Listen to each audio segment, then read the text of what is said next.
Alors pour cette dernière astuce, on va voir comment utiliser le fichier généré par les rapports visuels pour aller plus loin dans le reporting personnalisé et comment créer des requêtes et des rapports très avancés afin de répondre à des besoins reporting bien particuliers. Alors l'idée c'est d'utiliser les rapports et plus particulièrement les rapports visuels. Donc les rapports visuels sont des rapports qu'on a vus lors d'épisodes précédents. Alors ce qu'on va faire nous, on va se mettre en, par exemple, utiliser affectation ici, et on va créer un nouveau modèle. Ce nouveau modèle, on va le prendre de type Excel, de type utilisation des affectations, qui va nous permettre en plus de récupérer une information importante qui est la vue chronologique, qui sont les données chronologiques des affectations, afin de pouvoir faire des rapports très précis sur les affectations des ressources. Et on va immédiatement cliquer sur OK.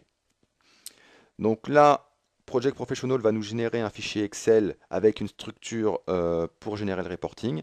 Mais nous, ce qu'on va faire ici, on va aller dans le menu Données, dans la fonction Propriétés, dans l'onglet Définition, et on va tout simplement récupérer le chemin vers le fichier temporaire contenant toutes les données liées au reporting. Alors je dis bien temporaire parce qu'une fois que le fichier côté Project Professional est fermé, ce fichier est effacé. Donc ce qu'on va faire une fois après avoir récupéré le chemin, on va donc dans l'Explorer ici récupérer le fichier. Donc on va le classer par date et on va prendre celui de taille plus importante. Vous reconnaissez ici un fichier de type Access, donc on va l'ouvrir directement dans Access. Alors soit ce fichier, on le copie dans un autre emplacement pour être sûr qu'il ne soit pas effacé. Et ici maintenant, on récupère nos options dans Access, donc toutes nos tables de vue, et ça nous permet, voilà, par un double clic sur une des tables donc de ce fichier-là, de retrouver toutes les affectations. Donc ici, on va retrouver le propriétaire de l'affectation, les identifiants des affectations, et ça va nous permettre donc de générer des rapports où on retrouve ici les dates de début, dates de fin, toutes les informations. Ce qui est important à noter, c'est qu'ici, vous avez l'ensemble des tables sur lesquelles vous allez pouvoir requêter et créer des rapports très avancés pour savoir qui a été affecté quand, sur quelle tâche, etc. Mais en ressortant en plus les données chronologiques. Donc le fait d'avoir exporté les données dans un éditeur de requête type Access par exemple, ça nous permet donc de faire des liens entre les différentes tables ici. Donc ici vous avez différentes tables, vous pouvez créer des liens entre les tables par exemple ressources, affectation.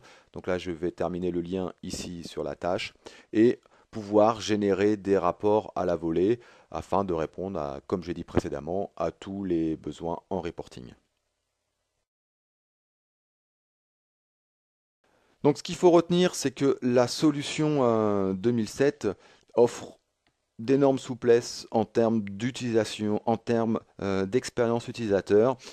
Chacun, en fonction de ses habitudes, de son expérience d'utilisation, peut utiliser la solution comme il en a envie, comme bon il le souhaite, et ce au quotidien.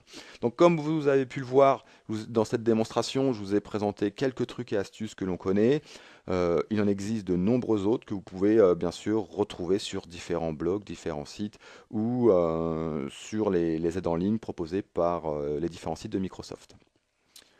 Alors, les ressources, donc celles qu'on expose depuis le début de la saga finalement, hein, donc le site officiel, mon blog sur lequel vous pouvez retrouver une partie de ces vidéos et aussi des vidéos maintenant sur la